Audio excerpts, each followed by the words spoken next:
Hi there, Aaron Dunn here. In this video we're going to look at establishing a new self-managed super fund. So you can see here you get a summary of information in this preview to see what documents can be prepared, including what happens around some of the key integrations we have with this software. Now, we're not going to spend any time in this video to do so, but let's now open up our SMSF establishment form and show you just how quick and simple this process actually is. So we have in here the ability to simply just put in a reference. We'll put in here the sample SMSF, the state in which it's going to be governed.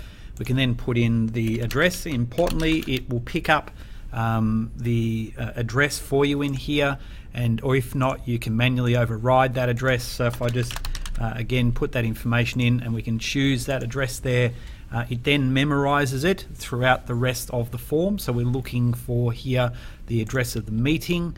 We're then looking at whether we have members of the fund, how many we may have. So in here, if we'll say John Smith, and we'll put a date of birth in.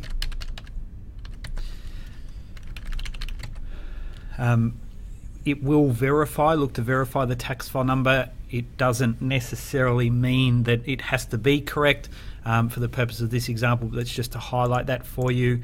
We'll put in here Jane Smith.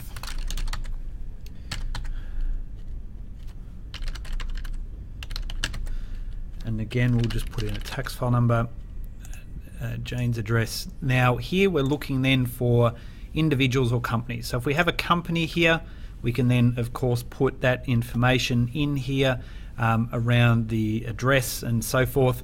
And we will shortly be adding in information if it's a company that's already been registered through campus. You'll be able to choose that information from here, which will again automatically populate that. But I'll make this a simple one here, that they are individuals, so being John and Jane above, and then we simply move through to the next page. And this will now enable us to review that information, but prior to submitting, just making sure we have all of the information here that is correct.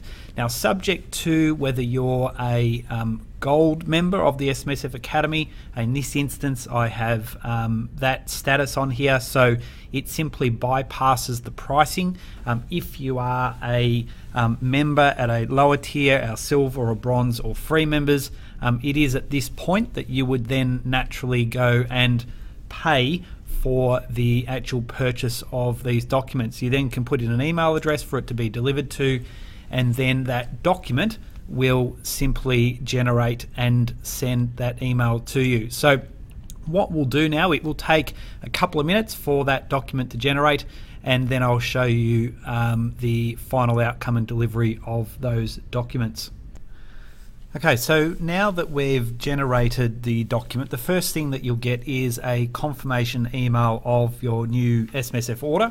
And what this says is that it is currently in the stage of being processed and will be delivered shortly into the completed area. Now, you can then simply log in to the membership area, but what this also covers off is what documentation will be provided, some issues or information around the execution of documents, and then we also have the next steps in respect to the establishment of the fund, including the ATO registration, which you can use in the completed area, and we have a separate video for that, along with the preparation of things such as the fund's investment strategy and the death benefit nominations for the members. So if we go to here and we look here and we can see that we have a submitted order there and it's currently processing, we might just refresh that page and take a look to see whether that has yet been completed. It hasn't, so I'll just put myself on pause again until that document gets generated. Okay, so we now have our completed documents delivered, and you can now see that we have our order here. So we have our sample SMSF, and as we scroll through, there's obviously a significant amount of pages in here, but we have the establishment of the fund here. We have our initial minutes of meeting, we then have our applications for membership, and then we move into the governing rules of the SMSF. As we scroll down, we will then have the schedules in respect to some sample death benefit nomination forms, And then finally, we'll have the product disclosure statement. So as it relates to the 2016-17 financial year in this instance, and then finally just the summary that also sits inside of that. We have our consents to act as trustee, minutes of meeting establishing the fund, and then the respective registers of the members and trustees. So that is in essence the documentation that is delivered as a result of ordering a new fund. Again, you can use integrations such as our BGL Simple Fund 360 integration to allow you to populate that form if you have that information in BGL already. And again, you have the ability to upload that order if you wish, into either Google Drive or into Dropbox if you use either of those. So if you do have any further questions, you can contact us at the SMSF Academy and we'd be more than happy to help you. Thank you.